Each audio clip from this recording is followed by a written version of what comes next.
So when I was when I was growing up, I went to this church camp, and every year on the last day of camp, our pastor came to give the message. This dude's name was Lester Hall. He was real tall and lanky, and like very Mr. Rogers, you know. And most, like, 51 weeks out of the year, I only saw Lester in like a three-piece suit. But on the last day of camp, he would always come in like a pressed Oxford shirt and denim shorts that came like halfway up his thighs and cowboy boots. And he would do the same message every year on the last day of camp. He had one of those old projector screens that was like, that you put the transparencies on. You know, he would project this on the back wall, and he put up this transparency, and there was on one side a little stick figure that was labeled man. It's always man, you know. They didn't know about gender neutral language back then. And on the other side, it was a big starburst like you would get in one of those old Batman shows. That was labeled God. And there was this huge gaping chasm between God and man that you couldn't cross. And in the chasm, it was labeled sin, right? It was all of our kind of like prepubescent evil doings that kept us separated from God. And so Lester would talk to us about how we had done all these things wrong. We had sinned in God's eyes, and God was angry, and that we were deserving of death and of hell. But then the good news came, and he would overlay on top of that one transparency, a new transparency. There was a giant red cross that made a bridge between the chasm, and you could walk across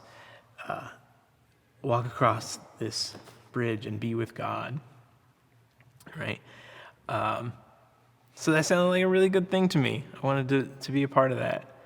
But then, as I got older and started to think about it, started to ask some questions, I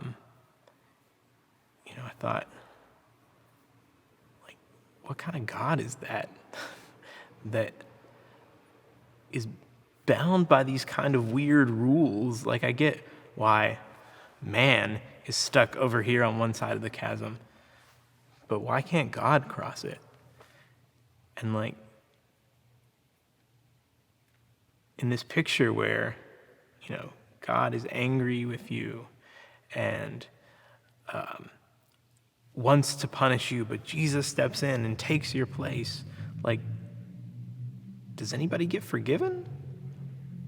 Or is it just a transaction paid?